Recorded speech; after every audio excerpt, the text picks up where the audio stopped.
Hello guys, welcome sa Kwentong P-Boys Vlog. Papaliwanag ko po sa inyo kung paano kami nakakuha ng apartment dito sa Calgary. Unang-una guys, mag-inquire kayo sa internet. Pag wala kayong makita doon, pumunta na lang kayo dito sa office ng kung saan malapit sa inyo na may alam kayong apartment na pwede nyong pagtanungan.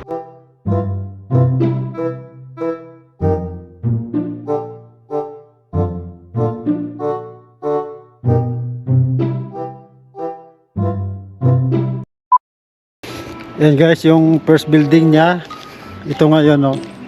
Malawak ito guys kasi bawat isang unit dito may kanya-kanyang grahe. Yun nga lang, wala silang silungan dito.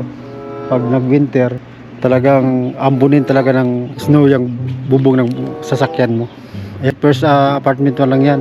Simula doon yan sa may kalsada, papunta dito. Yan, first apartment. Yan ang second building niya.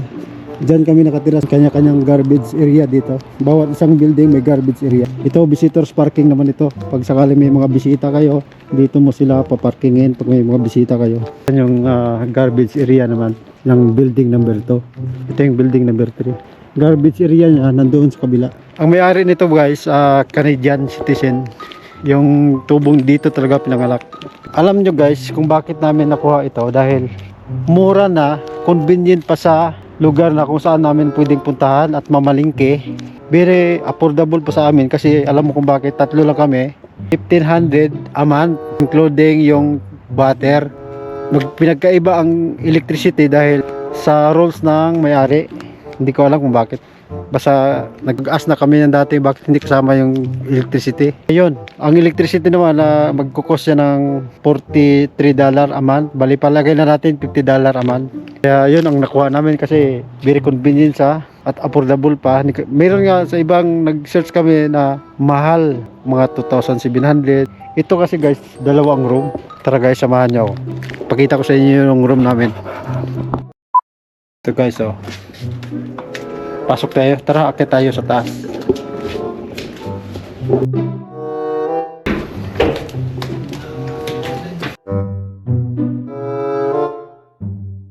Ganda ito guys kasi hindi affordable na, kaya pa sa bulsa. Dalawang kwarto.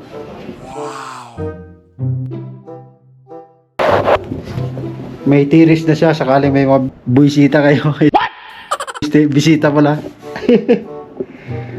Ayan siya guys, ayan.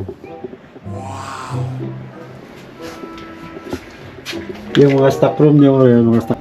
Ayan, maganda naman siya, di ba? Di ka tulad ng ibang apartment na ano, yung may kamahalan niya, malayo naman sa pupuntahan na groceryhan mo. Nag-grocery ka, napakalayo. Mahal pa. Okay guys, thank you. Salamat sa inyo sa panonood. Abangan nyo uli ang susunod ko na videos guys. Welcome sa Kwentong P-Boys Vlog. Please follow my page. Thank you.